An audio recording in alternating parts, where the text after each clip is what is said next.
What's up, party people? Welcome to another episode of The Daily Show. Thank you so much for all the comments and likes and subscribes you guys have thrown us over the last few weeks. I cannot thank you enough. I honestly can't. If I could go door to door, knocking and saying thank you, I would. And quite frankly, I'm going to build a big cake and I'm going to go door to door and give you all a slice. So if you're not liked, if you haven't subscribed, please do that now. It helps the algorithm and quite frankly, just makes our day here at GL Pro.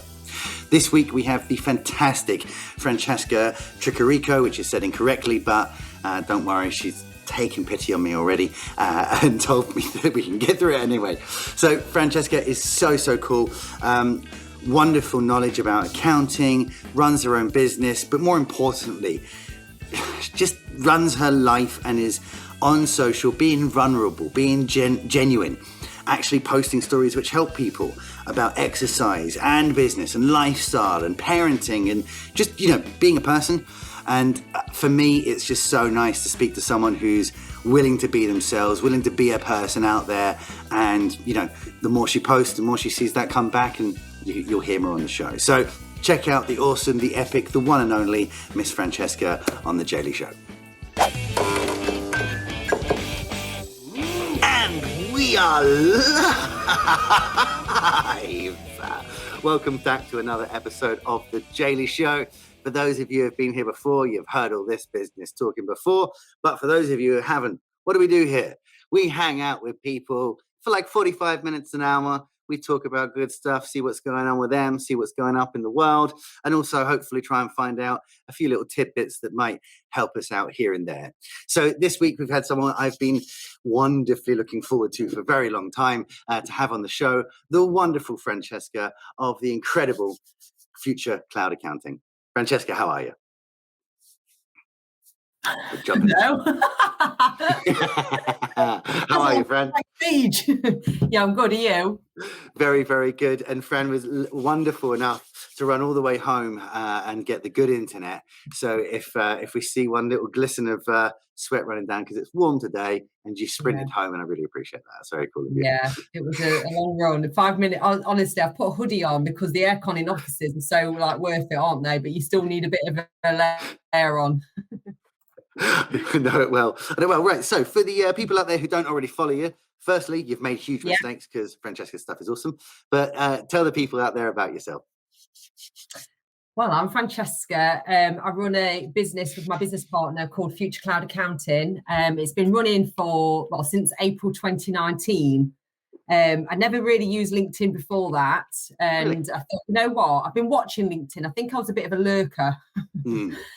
For 6 months before it. And actually my old firm I think they took over my LinkedIn to brush it up professionally for them.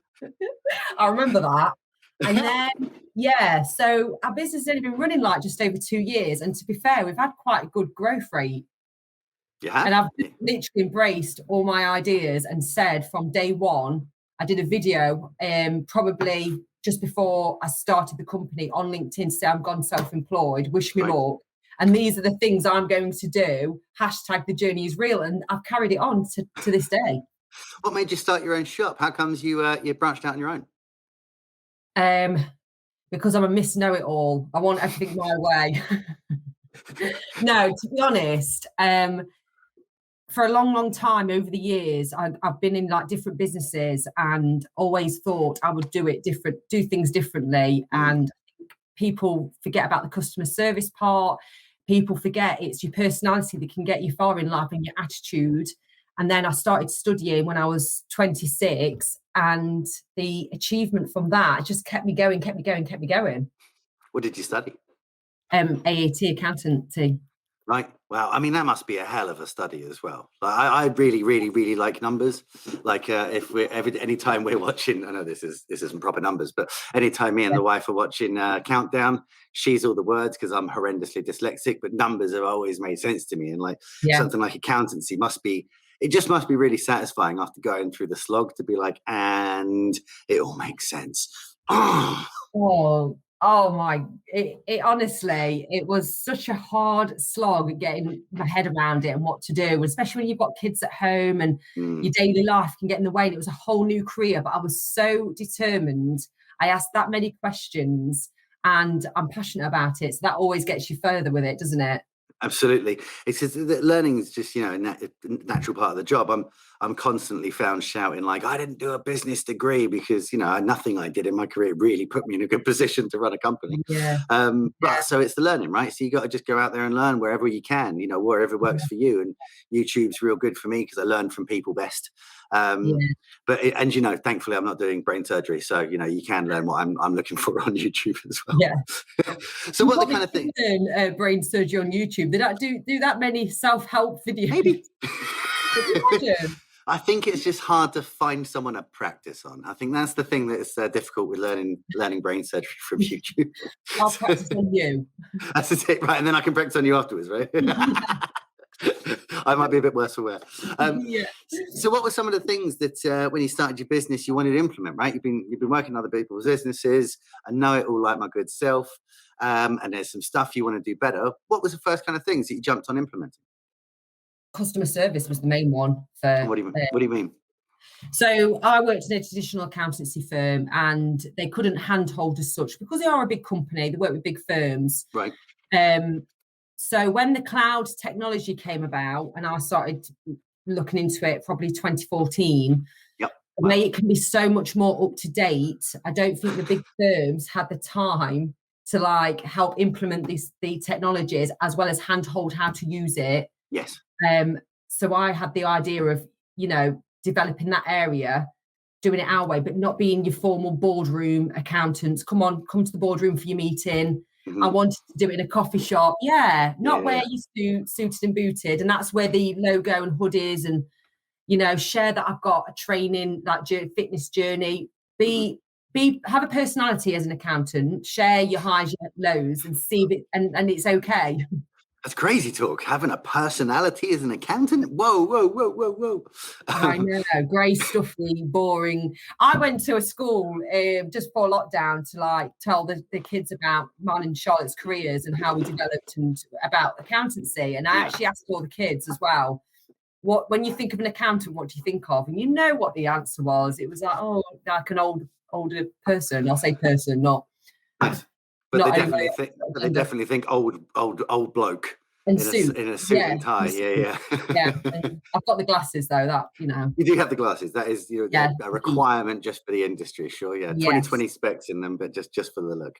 Definitely. But I really like that because we need an accountant. It's one of those things, right? Death and taxes, right? So we've always needed an accountant.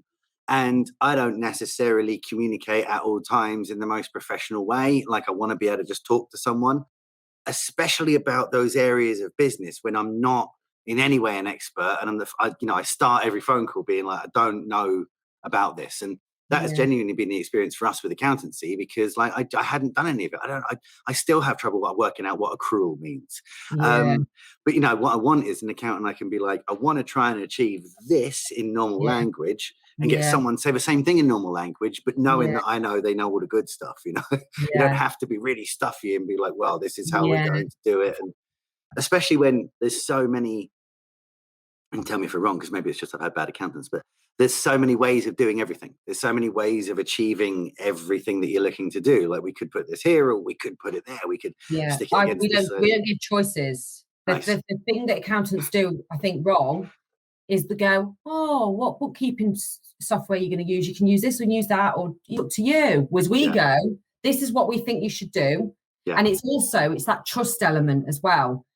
If you trust the accountant and also the investment in it as well. So a lot of accountants get away with paying high fees, but they don't even do anything throughout the year until the year end. And I'm like, how did they get away with that? Do you know what I mean? And they're not even hot on customer care or checking in or did you know about this? And it's about being proactive rather than reacting till the end result, or you, Jay, telling them, you've missed this off, or I've heard it all. Did you see this? Did you see there's a tax thing that I think I can apply for? Like, exactly why is that not coming this way, right?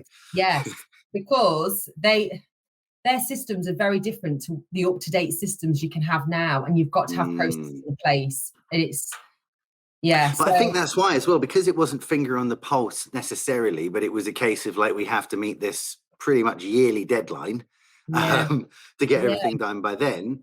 It could be, and everyone could consolidate the papers and you could all mess around for however long you wanted. Whereas now I want to call my accountant and be like, hey man, bookkeeper, CXO, everything's up to date right now. So can you tell me where we are in the year, or can you tell me this answer and stuff? Because I know that we've done everything we can, kind of thing. I think a lot of accountants were kind of in a habit of working to be like, yeah, no worries, I'll see you in 6 weeks. We'll talk to you in 6 weeks. You know, they weren't ready to start giving answers really quick. But I think you must have the nail on the head, especially 2014. We needed training. Like it's great that everything but tax went digital and we all started using Xero or QuickBooks or things. That's cool. But like we had to start using it. Right. And if if for an accountant, if your client's doing a terrible job, as an accountant, if the client's doing a terrible job, all they used to do was tidy it up for them without telling them what they did wrong. And here's your bill, and it's added extra without that. And I'm like, honestly, it baffled me. Play to them, because they're probably earning a lot of money as accountants doing that, but I wouldn't. So I have no judgment there. That's up to them. But I was thinking, if I had my own practice or business, I wouldn't do it like that. I would update the client, get them to do the work correctly for what we might need, which will help us, which will then help them. And cash flow is king. So you need the monthly. So we do a monthly retainer. And that is so much better for them and us. It's like, why would you wait for a massive chunk of bill maybe later on? Obviously, it just shows you what might come up because you're told. It's that communication. Yeah, no, absolutely. And the weird thing is as well is no one knows more than my accountant that I can or can't afford a massive bill to come out once a year. What a more sensible idea to put that as a monthly that is coming out. You can manageable for fee. Exactly.